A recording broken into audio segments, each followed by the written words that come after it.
ஒரு பண்டிகை எதிரிகளை சகோதரர்களா மாத்தின கதை இது. வரலாறுல கிறிஸ்துமஸ் அமைதின்னு குறிப்பிடப்படுற இந்த சம்பவங்கிறது 1914 நடந்தது. வேர்ல்டு வார் 1 உலகம் முழுக்க லட்சக்கணக்கானவங்க செத்துக்கிட்டு இருக்கும்போது பெல்ஜியம்ல மட்டும் அந்த நம்ப முடியாத அதிசயங்கிறது நடந்தது.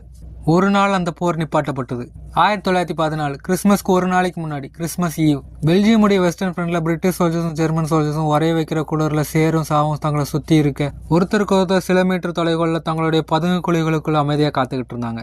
அந்த நேரத்துல யாரும் எதிர்பார்க்காத ஒரு விஷயம் நடந்தது. ஜெர்மன்ஸோட பதுங்கு குழியில இருந்து வந்த இதமான பாட்டு அந்த அமைதியை கலைச்சது. அவங்க சைலண்ட் நைட்டுங்கிற ஒரு பாட்டை பாட ஆரம்பிச்சாங்க.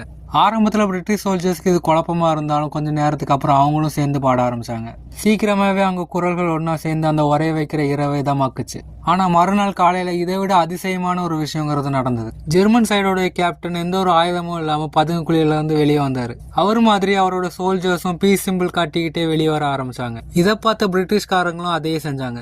போர்க்களத்துக்கு நடுவுல நோமன்ஸ் லேண்டுன்னு யாருக்கும் சொந்தம் இல்லைன்னு சொல்லப்படுற இடத்துல அவங்க மீட் பண்ணாங்க.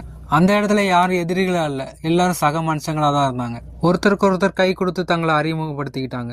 சாக்லேட்ஸையும் சிகரெட்ஸையும் கிறிஸ்மஸ் கிஃப்ட்ஸா எக்ஸ்சேஞ்ச் பண்ணிக்கிட்டாங்க. எதுவும் இல்லாதவங்க யூனிஃபார்ம் பட்டான தங்களோட நினைவை வச்சுக்க சொல்லி கொடுத்தாங்க. இறந்தவங்க உடல்களை சேர்ந்து புதைச்சாங்க. ஒன்னா சேர்ந்து போட்டோ எடுத்துக்கிட்டாங்க. அந்த மறக்க முடியாத சம்பவமும் அப்பதான் நடந்தது. அந்த பணியில எல்லாரும் ஒன்னா சேர்ந்து ஃபுட்பால் விளையாண்டாங்க. அந்த இடத்துல ரொம்ப நேரத்துக்கு போருங்கிற சூழல் மறந்து எல்லாரும் சந்தோஷமா இருந்தாங்க.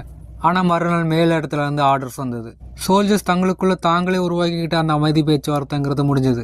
யார் கூட சந்தோஷமா பேசி சிரிச்சு விளையாண்டமோ அவங்க கூட திரும்பவும் சண்டை போடுறதுக்கு ஆயுதம் எடுத்தாகணும்னு கட்டாயப்படுத்தப்பட்டாங்க.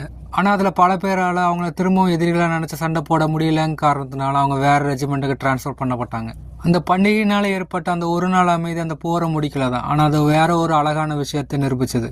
எவ்வளவு இருள் சூழ்ந்த காலகட்டமா இருந்தாலும் மனித நேயங்கிற ஒரு விஷயம் இருந்தா அந்த இடத்த அது பிரகாசமாக்கும். அதுதான் உலகமே போர்ல இருந்தாலும் ஒரு நாள் அமைதியை கொடுத்தது.